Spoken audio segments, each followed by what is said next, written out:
Molly is a spunky little girl, probably the most flexible person you've ever met in your entire life. Anything that is of the quantity of 3 is considered a collection. She loves all of her collections. She looks at the world differently and has always looked at the world differently. She's very creative in her mind. Molly and I will break out into song at a random moment, really anytime. We have a lot of inside jokes that just appear out of nowhere. Molly is funny. She is the sweetest little girl. She is a snuggler, always has been. She is very passionate about the things she cares about. It was after the first week of summer vacation, and after Molly's first week of sail camp, she came up to me on a Friday and told me that her foot hurt. And I told her to suck it up because it was probably just the shoes. After the weekend, her foot was still hurting her tremendously, and she was in excruciating pain. And we realized that it was probably a little bit more than the shoes. So we took her to the ER, and we had an x-ray done because we just assumed it was a broken bone. X-rays came back, and she didn't have a broken bone. So set up an appointment with our pediatrician that Monday. This is only 3 days later. And our pediatrician took some blood samples and said, come back, we'll take another look. So we came back, did some more blood samples. That was a Wednesday. She told us that day that we needed to go to the nearest emergency room downtown.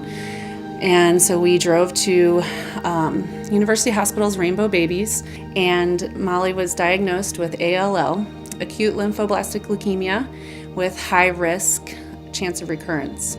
Well, I was actually there when she was first diagnosed, and it was the scariest day of my life.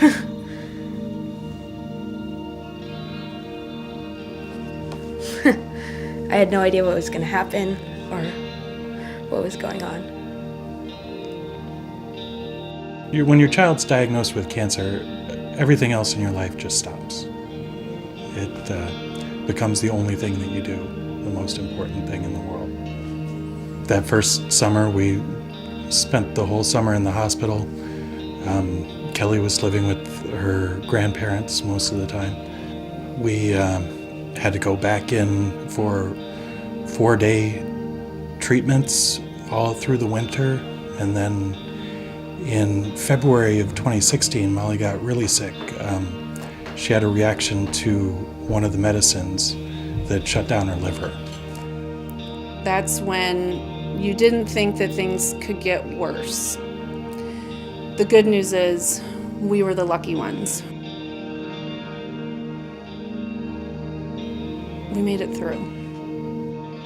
When Molly started the treatment, she was not what you would describe as a tough kid, but she sure is now.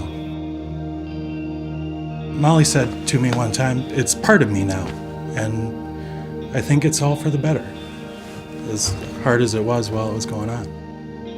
2015, where the Leukemia Cup Regatta took on a whole new meaning.